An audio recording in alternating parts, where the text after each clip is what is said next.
Então, na segunda-feira, dia 20 de janeiro, o Trump se pronunciou, né, ali no Capitólio, em relação à sua posse, e eu vou comentar aqui uma fala específica desse pronunciamento dele, um ponto específico. Mas antes, eu quero ler aqui uma passagem bíblica muito conhecida, já li ela aqui em outros vídeos, porque é bastante necessária, e eu vou ler de novo aqui, Lucas, capítulo 6, eu vou ler a partir do versículo 20. E olhando para os seus discípulos, Jesus disse: bem-aventurados vocês os pobres. Aí tem gente, como eu já disse de outras vezes, vou dizer de novo, que esses pobres aqui não se relacionam com os pobres de Mateus. Lá em Mateus diz: bem-aventurados os pobres de espírito. É outra coisa. Aí gera um problema teológico, né? Mas que nós não vamos comentar aqui. Não necessariamente, ou talvez não muito aprofundadamente, né? Porque você pode pensar que o Mateus, ou a comunidade de Mateus, né, a comunidade judaica onde Mateus pregou, construiu aquele discurso com base na personalidade de Jesus. Jesus, por outro lado, pode também ter feito duas bem-aventuranças. É uma forma de pensar também. Você resolve isso especulando. Agora, o problema não é uma especulação, existe uma diferença mesmo aqui no Lucas e no Mateus, que você pode considerar os dois separados como teólogos. Lucas um teólogo, e Mateus fez sua aplicação lá também. Então, se foi Mateus que redigiu o texto ou se foi a comunidade, não importa. Foi o que Mateus pregou lá. Lá ele falava de pobres de espírito. Aqui ele está falando de pobre no sentido material. Material. Então Jesus pode ter pensado das duas formas, sem problema nenhum. Eu não vejo problema nisso aqui. Tem gente que vê muito problema nisso porque cresceu ou se converteu ouvindo que isso aqui você deve misturar com Mateus e fazer uma síntese. Não faça isso. Porque senão aí deturpa o evangelho de Lucas e deturpa o outro também de Mateus. Bem-aventurados vocês os pobres, pois a vocês pertence o reino de Deus. Isso aqui é importante. Bem-aventurados vocês que agora têm fome, fome mesmo. Né? Não é fome e sede de justiça lá, que também pode ter a ver. Mas aqui está falando de fome, a pessoa que não come. Fome, pois serão satisfeitos. Bem-aventurados vocês que agora choram, pois haverão de rir. Bem-aventurados serão vocês quando os odiarem, expulsarem e insultarem e eliminarem o nome de vocês como sendo mau por causa do Filho do Homem. Regozijem-se nesse dia e saltem de alegria, porque grande é a vossa recompensa nos céus.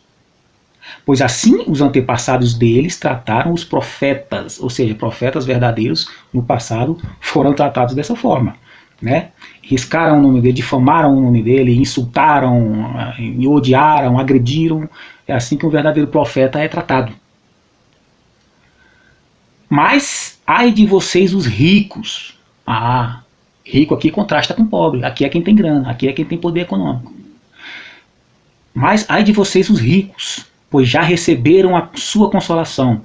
Ai de vocês que agora têm fartura, pois passarão fome. Ai de vocês que agora riem, pois haverão de se lamentar e chorar. Ai de vocês quando todos falarem bem de vocês, vocês ricos. Pois assim os antepassados deles trataram os falsos profetas. Tá?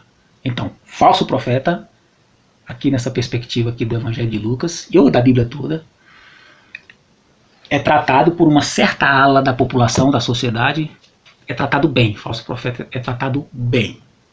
Isso a gente vê hoje, tranquilamente. É muito fácil. Tem no Brasil, tem no mundo todo. Qual é o ponto que eu quero abordar aqui na fala dele? É porque é o seguinte, teve um momento na fala no pronunciamento dele ali, que ele disse que ele mencionou aquele atentado contra ele, o rapaz lá que quase acerta um tiro na cara dele, pegou na orelha, e ele disse assim, Deus me livrou daquele atentado para que ele disse, né, ele, o Trump, pudesse ter a chance de fazer a América grande de novo. Essa foi a fala dele. Fazer a América grande de novo. A princípio eu tenho que dizer que eu nem gosto de usar essa expressão América para falar dos Estados Unidos, porque aqui é a América. Eu gosto de usar a expressão América para falar do continente americano.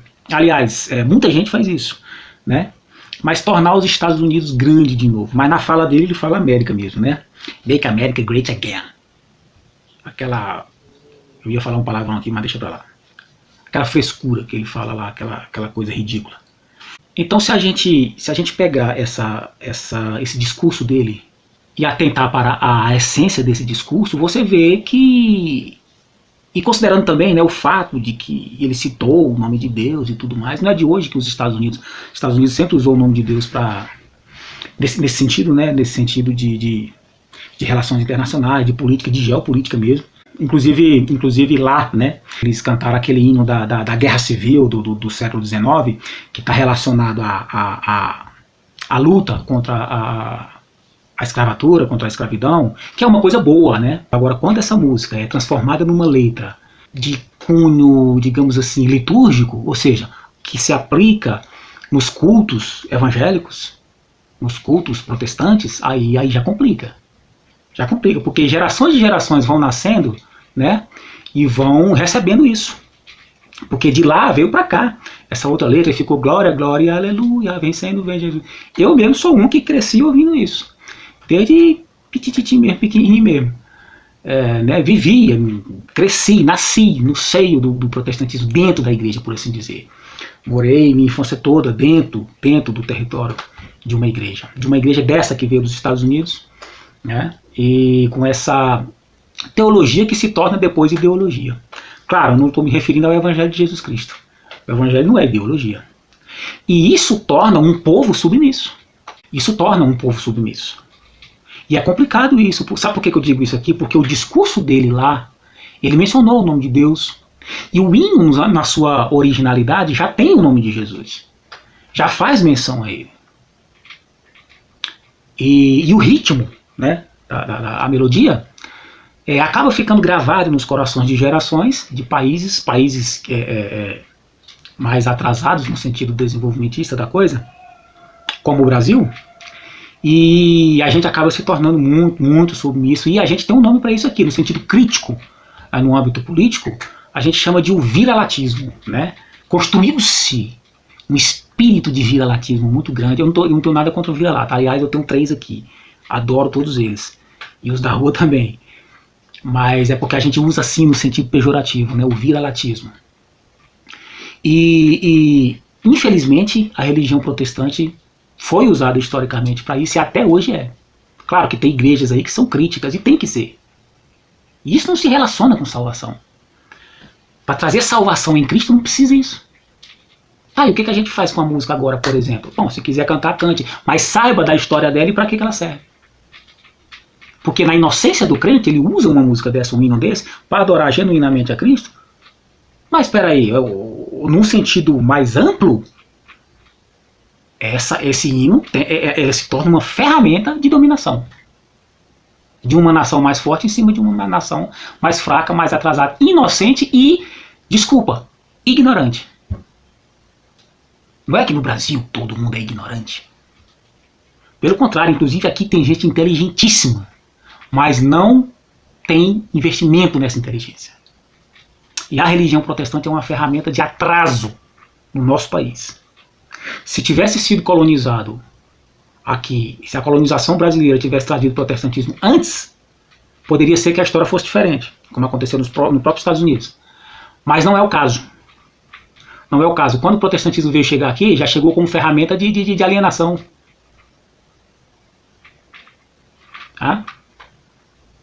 Mas entre a fala do Trump e a fala de Jesus, onde é que está a cisão?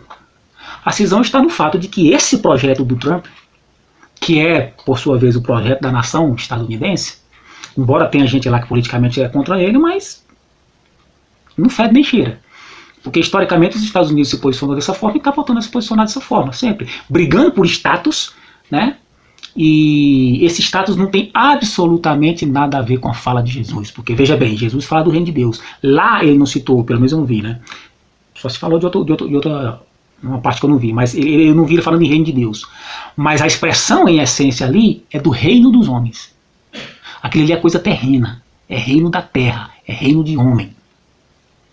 O apóstolo Pedro, lá em Mateus 16, foi chamar a atenção de Jesus, porque Jesus falou que ia ser crucificado, ele se escandalizou com a morte de Jesus e chamou ele no canto e disse: mestre, não diga isso a teu respeito, não vai acontecer nada disso contigo, negócio de crucificação, que os sacerdotes vão te maltratar.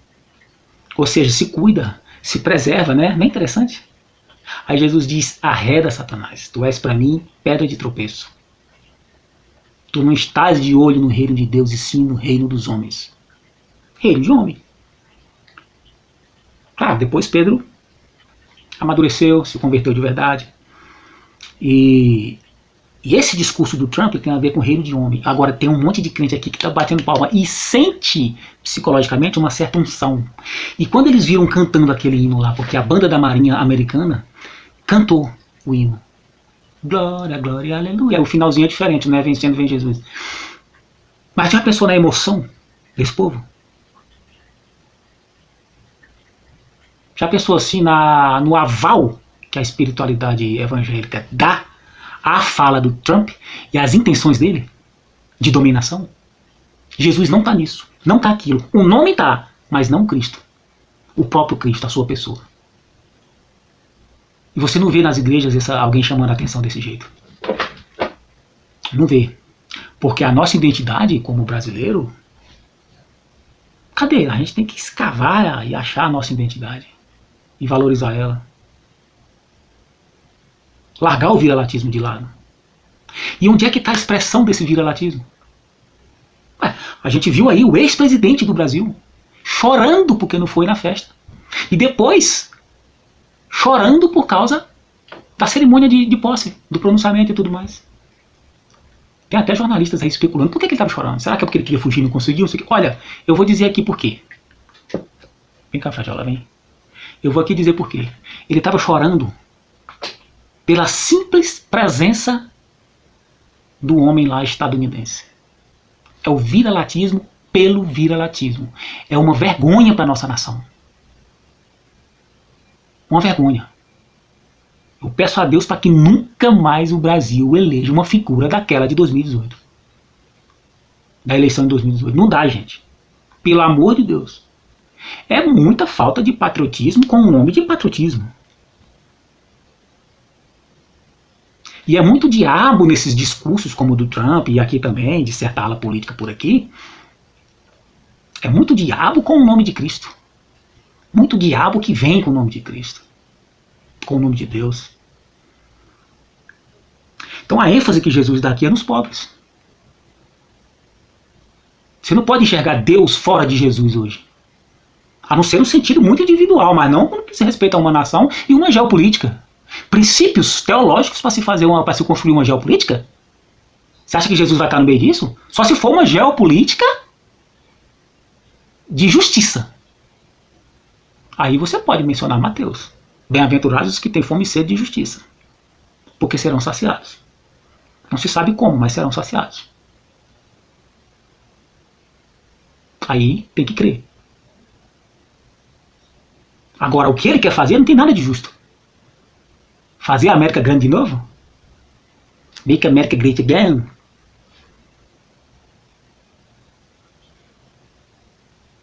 O que Jesus quer saber de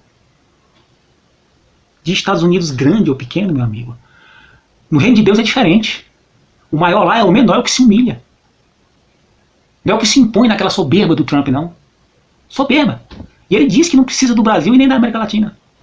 Ele disse. E ele precisa.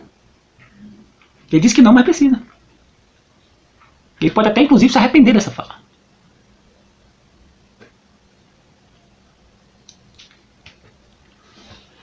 Então, bem-aventurados os pobres, porque deles é o reino de Deus. A fala do Trump é o contrário a isso. Eu tenho certeza que o seu pastor não vai falar isso na igreja. Então, Deus Pai no seu absoluto, e Jesus, aqui embaixo, encarnado, tem que ser visto dessa forma, como a última imagem de Deus revelada. E ele não está, você não pode pensar em Deus fora de Jesus, então ele não está nessa fala do Trump. Aí a gente entra no paradoxo, que Cristo traz do Pai o absoluto, mas é contingente ao mesmo tempo. É um paradoxo que não tem solução. Aliás, se tivesse solução, não seria um paradoxo. Então alguém pode pensar assim que eu desrespeito a fé. Não, eu creio em Deus, em Cristo. O nome desse canal aqui é o Evangelho no Mundo. Eu estou tratando das coisas no mundo na perspectiva do Evangelho. É esse canal aqui.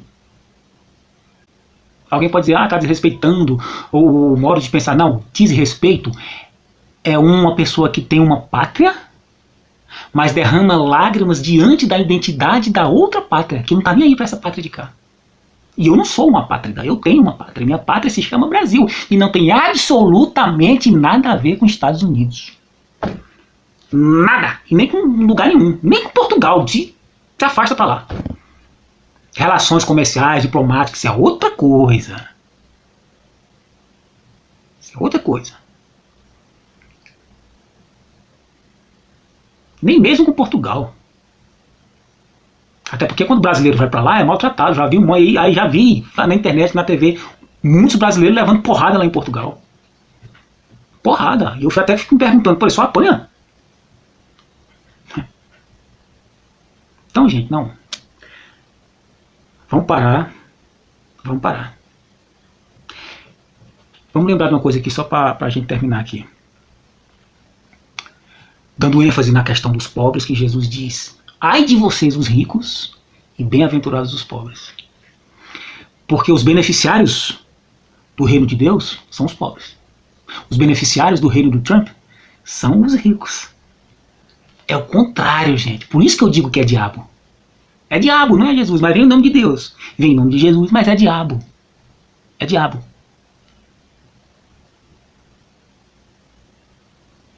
Tá? Então o vira-latismo tem que ser rompido. Mostra esse vídeo pro teu pastor. Mostra. E cobre dele que ele trate dessas coisas lá, na perspectiva do Evangelho, do reino de Deus e não do reino dos homens. Porque com o reino dos homens, com os princípios do reino dos homens, não se faz justiça. E um hino de adoração a Deus não vale nada. É a mesma coisa que o diabo recitando versículos do Antigo Testamento para Jesus no deserto. É a mesma coisa.